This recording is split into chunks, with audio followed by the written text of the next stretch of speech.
Hi friends, hello ടീച്ചർമാരെ, മാഷുമാരെ, എല്ലാവർക്കും xylem ടീച്ചിങ്ങിലേക്ക് സ്വാഗതം. നമ്മുടെ കേട്ടറ്റ് പരീക്ഷയ്ക്ക് വേണ്ടിയുള്ള തയ്യാറെടുപ്പിൽ മുൻപ് വന്നിട്ടുള്ള ഒരു ക്വസ്റ്റ്യൻ കാണിച്ചു തരാം. നോക്കിയടോ, 2024 ഏപ്രിൽ വന്നിട്ടുള്ള ഒരു ക്വസ്റ്റ്യനാണ്. കേട്ടറ്റ് കാറ്റഗറി 2 തന്നെയാണ്. നോക്കിയേ, കൃത്രിമ റബ്ബർ അല്ലാത്തത് ഏതാണ്? കൃത്രിമ റബ്ബർ അല്ലാത്തത് ഏതാണ് എന്നാണ് ചോദ്യം. ഓപ്ഷൻ എ വന്നിട്ട് neoprene, option B buna SN, then option D buna SC, option D വന്നിട്ട് നൈലോൺ 66. അപ്പോൾ ഇമ്മാതിരി ചോദ്യം വന്നു കഴിഞ്ഞാൽ നമ്മൾ എങ്ങനെ ആൻസർ ചെയ്യുക? കേട്ടറ്റ് പരീക്ഷ ആണെന്നുണ്ടെങ്കിൽ നമുക്ക് എങ്ങനെയെങ്കിലും അടുത്ത ചാൻസിൽ എന്നെ പിടിക്കുകയും വേണം, അല്ലേ?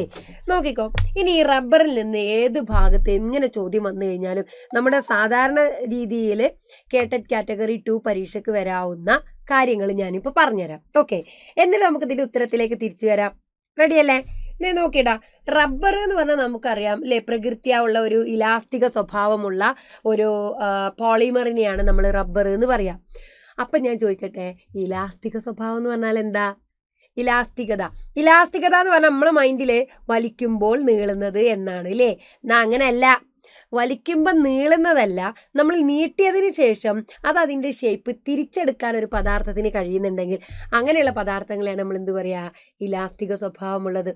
ഓക്കെ, അപ്പം ഒരുപാട് പേരുടെ മൈൻഡിൽ അങ്ങനെ ആയിരിക്കും, വലിക്കുമ്പോൾ ഇങ്ങോട്ട് നീണ്ടു വരുന്നതിനെ ഇലാസ്തികതയുള്ളവ എന്ന് പറയുന്നു. അങ്ങനല്ല കേട്ടോ, നമ്മളൊരു രൂപമാറ്റം വരുത്തിയാൽ പഴയ ആകൃതിയിലേക്ക് തിരിച്ചു വരാനുള്ള കഴിവിനെയാണ് നമ്മൾ ഇലാസ്തികത എന്ന് പറയുന്നത്. ഈ ഒരു ഇലാസ്തികതയുള്ള പ്രകൃതിയുള്ള ഒരു പോളിമറാണ് റബ്ബർ എന്ന് പറയുന്നത്. നോക്കിയടാ, ഈ റബ്ബറിനെ കുറിച്ച് നമ്മുടെ താഴ്ന്ന ക്ലാസ്സുകളിൽ എന്താണ് പറയുന്നത്, ടെക്സ്റ്റ് ബുക്കിൽ പറയുന്നത് എന്നൊന്ന് നോക്കിയിട്ട് നമുക്ക് ബാക്കി കാര്യങ്ങൾ നോക്കാം. ഇലാസ്തിക സ്വഭാവമുള്ള പ്രകൃതിദത്തമായ പോളിമറാണ് സ്വാഭാവിക റബ്ബർ അല്ലെങ്കിൽ നാച്ചുറൽ റബ്ബർ.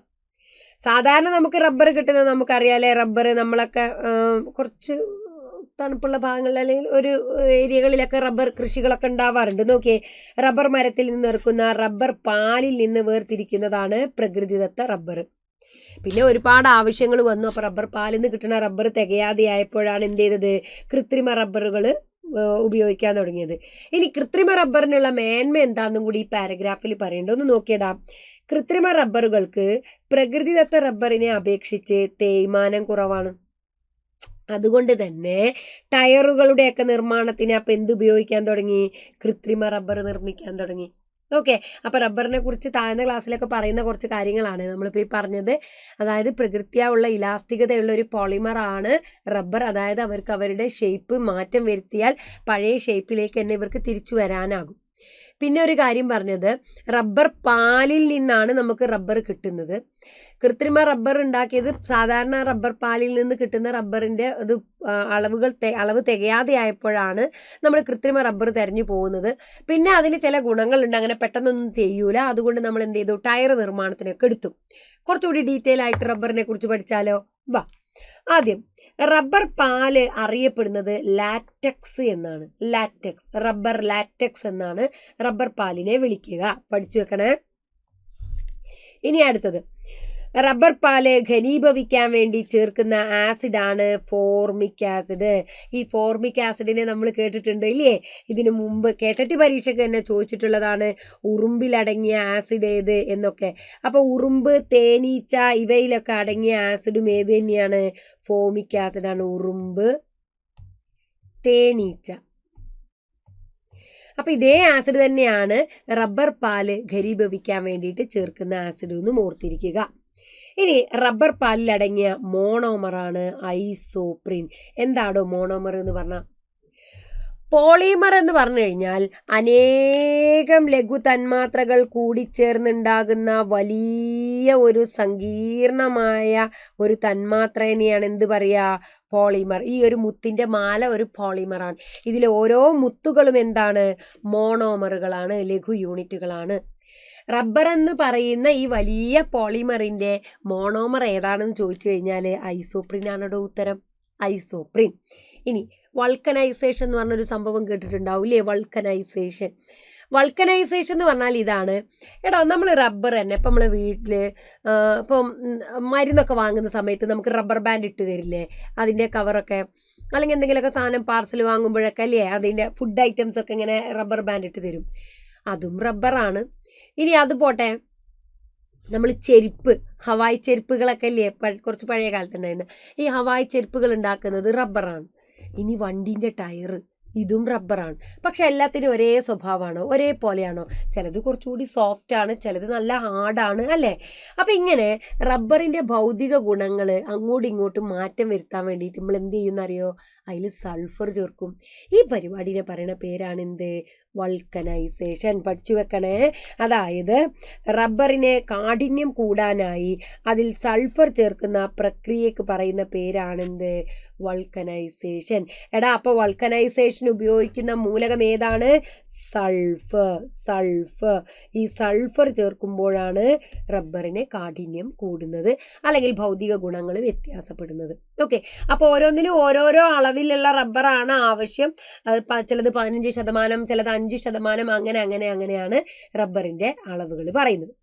ഇനി കൃത്രിമ റബ്ബറിലേക്ക് പോകാം. അപ്പോൾ പ്രകൃതിദത്ത റബ്ബറിനെ കുറിച്ച് നമുക്ക് ഇത്രയും കാര്യങ്ങളാണ് പറയാനുള്ളത്. റബ്ബർ പാലിൽ നിന്നാണ് നമുക്ക് പ്രകൃതിദത്ത റബ്ബർ കിട്ടുന്നത്. ആ റബ്ബർ പാലിൽ അടങ്ങിയ മോണോമർ എന്ന് പറയുന്നത് ഐസോപ്രിൻ ആണ്. ഇനി ഈ റബ്ബർ പാല് ഘനീഭവിക്കാനായിട്ട് നമ്മൾ ഫോർമിക് ആസിഡ് ചേർത്ത് കൊടുക്കും. ആ ഫോർമിക് ആസിഡാണ് ഉറുമ്പും തേനീച്ചയിലൊക്കെ ഉള്ള സെയിം ആസിഡ് തന്നെ. പിന്നെ നമ്മൾ പറഞ്ഞത് റബ്ബർ പാലിൽ അടങ്ങിയ മോണോമർ, ആ ലഘു യൂണിറ്റ് എന്ന് പറയുന്നത് ഐസോപ്രിനാണ്. അപ്പോൾ വേണമെങ്കിൽ നമുക്ക് ഇങ്ങനെയും പറയാം, അനേകം ഐസോപ്രിനുകൾ കൂടിച്ചേർന്നുണ്ടാകുന്ന സങ്കീർണമായൊരു വലിയ തന്മാത്രനെ നമുക്ക് എന്ത് വിളിക്കാം? റബ്ബർ എന്ന് വിളിക്കാം. പിന്നെ പ്രകൃതിയാ ഉള്ള റബ്ബറിനെ നമ്മൾ പല പല ആവശ്യങ്ങൾക്കായിട്ട് വൾക്കനൈസേഷൻ നടത്തുന്നു. എന്താ വൾക്കനൈസേഷൻ? വൾക്കനൈസേഷൻ എന്ന് പറഞ്ഞു കഴിഞ്ഞാൽ പ്രകൃതി റബ്ബറിൻ്റെ ഭൗതിക ഗുണങ്ങളൊക്കെ മെച്ചപ്പെടുത്തുന്നതിനായിട്ട് സൾഫർ ചേർക്കുന്ന പ്രക്രിയയാണ് വൾക്കനൈസേഷൻ. ഇതുവരെ ക്ലിയർ അല്ലേ? ഇനി നമ്മൾ പ്രകൃതിദത്ത റബ്ബർ കഴിഞ്ഞു, കൃത്രിമ റബ്ബറിലേക്ക് പോവാം. എടാ, പ്രധാനമായിട്ടും 4 കൃത്രിമ റബ്ബറുകളാണ് നമുക്ക് പഠിക്കാനുള്ളത്. ഏതൊക്കെയാണ് 4 കൃത്രിമ റബ്ബറുകൾ? പേരുകൾ പഠിച്ചു വെച്ചോ.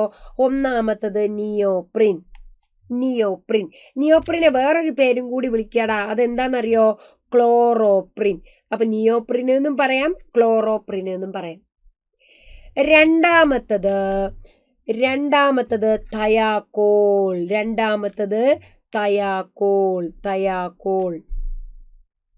മൂന്നാമത്തെ കൃത്രിമ റബ്ബറിന്റെ പേരാണ് ബ്യൂണ എൻ. 4 Buna S.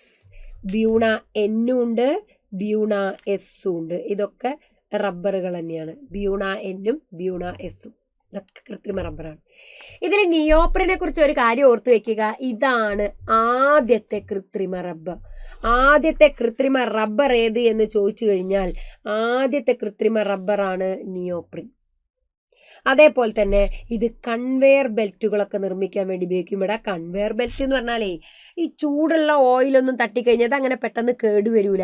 അപ്പം നമ്മൾ ഈ ഖനികൾ ഖനനം ചെയ്തെടുക്കുന്ന ഖനികളിൽ നിന്നൊക്കെ ഈ ഓയിൽസ് ഒക്കെ കൊണ്ടുവരാൻ വേണ്ടിയിട്ട് കൺവെയർ ബെൽറ്റുകൾ, സാധനങ്ങൾ ഇങ്ങനെ എക്സ്ചേഞ്ച് ചെയ്യാൻ വേണ്ടി ബെൽറ്റുകൾ ഉണ്ടാവുമല്ലോ, അതൊക്കെ ഉണ്ടാക്കാൻ നമുക്ക് നിയോപ്രിൻ ഉപയോഗിക്കാം. പിന്നെ പാരച്യൂട്ടൊക്കെ നിർമ്മിക്കാനൊക്കെ പറ്റും. ഓക്കെ, പിന്നെ അടുത്തത് തയാക്കോൾ. ഓക്കെ, സോറി, പാരച്യൂട്ട് നൈലോണാണ്, അത് ഫൈബറാണ്. ഇവിടെ നമ്മൾ പറയുന്നത് നിയോപ്രിനാണ്, റബ്ബറാണ്. ഇത് കൺവെയർ ബെൽറ്റുകളൊക്കെ നിർമ്മിക്കാൻ വേണ്ടിയിട്ടാണ് ഉപയോഗിക്കുന്നത്. അതേപോലെ തയാക്കോൾ എന്ന് പറയുന്നത് ഹോസുകൾ നിർമ്മിക്കാൻ വേണ്ടിയിട്ടാണ്. ഈ ഹോസ് പൈപ്പൊക്കെ ഇല്ലേ, ഹോസുകൾ, അതൊക്കെ നിർമ്മിക്കാനായിട്ട് ഉപയോഗിക്കുന്നതാണ് തയാക്കോൾ. ബ്യൂണ എസ് എന്ന് പറയുന്നതാണ് ടയറുകൾ നിർമ്മിക്കാൻ. എടാ, ഇത് നമ്മൾ വേറൊരു പേരും കൂടി വിളിക്കും, SBD, സ്റ്റൈറീൻ ബ്യൂട്ടാഡൈൻ റബ്ബർ. അതിനെ തന്നെയാണ് ബ്യൂണ എസ് എന്നും വിളിക്കുന്നത് കേട്ടാ. Buna S. ഇതിൻ്റെ കൂടുതൽ കണ്ടന്റും കാര്യങ്ങളൊന്നും വേണ്ട. ഇത് കൃത്രിമ റബ്ബറുകൾ എന്തിനൊക്കെയാണ് ഉപയോഗിക്കുന്നതെന്ന് മാത്രം ഒന്ന് അറിഞ്ഞിരിക്കുക. എടാ, ബ്യൂണ എൻ എന്ന് പറഞ്ഞാൽ ഓയിൽ സീലുകൾ, അതേപോലെ ടാങ്കുകൾ ഒക്കെ നിർമ്മിക്കാൻ വേണ്ടിയിട്ട് ബ്യൂണ എൻ ഉപയോഗിക്കാവുന്നതാണ്. അപ്പോൾ കൃത്രിമ റബ്ബർ എന്ന് പറയുന്നത് 4 നമ്മൾ പറഞ്ഞു. അതിൽ ഫസ്റ്റത്തെ ഒന്ന് നിയോപ്രിൻ അല്ലെങ്കിൽ ക്ലോറോപ്രിൻ, രണ്ടും ഒരു സാധനം തന്നെയാണ്. ഇതാണ് ആദ്യത്തെ കൃത്രിമ റബ്ബർ.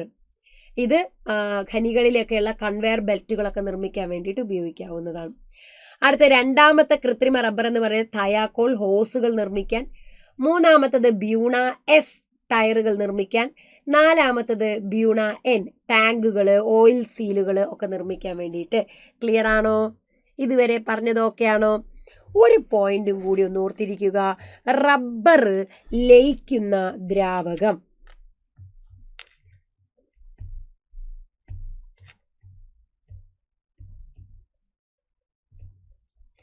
റബ്ബർ ലയിക്കുന്ന ദ്രാവകം ആർക്ക് പറയാം? റബ്ബർ ലയിക്കുന്ന ദ്രാവകം ആർക്കൊക്കെ അറിയും? അത് അനസ്തേഷ്യയിലൊക്കെ ഉപയോഗിക്കുന്ന, നമ്മൾ പെയിന്റിന്റെ വർക്കിനൊക്കെ ഉപയോഗിക്കുന്ന ഒരു സാധനമാണ് ടർപ്പൻറ്റൈൻ. റബ്ബർ ലയിക്കുന്ന ദ്രാവകമാണ് ടർപ്പൻറ്റൈൻ. ഓക്കെ ആണ്. അപ്പൊ ഇത്രയും കാര്യങ്ങളാണ് റബ്ബറിനെ കുറിച്ച് നമ്മൾ അറിഞ്ഞിരിക്കേണ്ടത്. അപ്പൊ പ്രകൃത്യാവുള്ള ഇലാസ്തികതയുള്ള ഒരു പോളിമറാണ് റബ്ബർ എന്ന് പറയുന്നത്. ഇനി ഈ ചോദ്യത്തിന്റെ ഉത്തരം എന്ന് പറഞ്ഞേ, കൃത്രിമ റബ്ബർ അല്ലാത്തത് ഏത്? ഇപ്പൊ കൃത്രിമ റബ്ബറുകളൊക്കെ നമ്മൾ പഠിച്ചു അല്ലെ, 4 നമ്മൾ പഠിച്ചു. ഏതൊക്കെയാ? നിയോപ്രിൻ പഠിച്ചു ഫസ്റ്റത്തത്, ബ്യൂണായസും ബ്യൂണായനും തയാക്കോളും പഠിച്ചു. പക്ഷെ ഇവിടെ വന്നത് ഏതാ? നൈലോൺ 66. അപ്പൊ ഇതൊക്കെ പോളിമർ ആണ്. ഇവിടെ ലാസ്റ്റ് പറഞ്ഞ സാധനം എന്തല്ല? കൃത്രിമ റബ്ബർ അല്ല. അതുകൊണ്ട് റബ്ബർ അല്ലാത്തത് ചോദിച്ചത് കാരണം നമുക്ക് ഏത് ഉത്തരം പറയാം? നൈലോൺ. അപ്പൊ നൈലോൺ ഏത് വിഭാഗത്തിലാ വിടുന്നത്? അത് കൃത്രിമ